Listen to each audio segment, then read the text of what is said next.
अस्सलाम वालेकुम। आज मैं बना रही हूँ पोटैटो चिप्स, जिसके लिए मैंने आलू को इस कटर के साथ क्रश कर लिया है और अच्छी तरह मैंने पानी से धो लिया है। अब मैंने इसको पानी से अच्छी तरह धो लिया है और इसको ड्राई कर लिया है।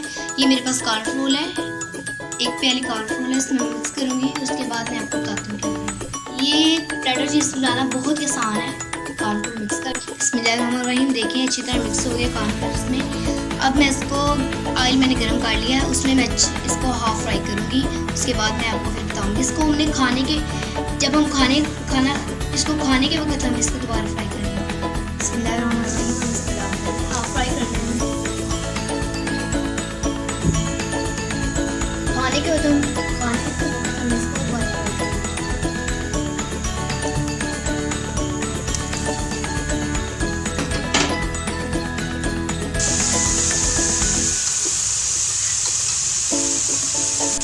ये देखिए हमारी चिप्स हाफ फ्राई हो चुकी है।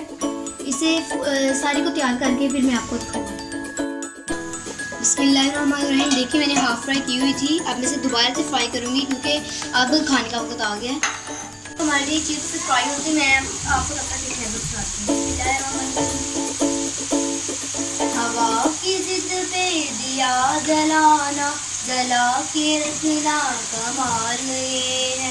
फ़ज़ा की रुत में गुलाब लहजा बना के रखना कमाल ये है। हवा की जिद पे दिया जलाना, जला के रखना कमाल ये है। ज़रा सी लग़ज़िश पे तोड़ देते हैं सब ताल्लुक़ ज़माने वाले। ज़रा सी लग़ज़िश पे तोड़ देते हैं सब ताल्लुक़ ज़माने वाले। तो ऐसे वैसों से भी ताल्लुक़ बना के रखना कमाल ये है। फ़ज़ा की रुत में गुलाब लहजा बना के रखना कमाल ये है। बिस्मिल्लाहिर्रहमानिर्रहीम। देखिए ज़रा हमारी चीज़ तैयार हो चुकी है। हमने इसे दोबारा से फ्राई कर लिया है। आप भी बना के इंजॉय करें, हम भी इंजॉय करते हैं। अस्सलाम वालेकुम वरहमतुल्लाहि वबरकातुहू। हमने इस पर नमक भी डाला है और चाट मसाला भी।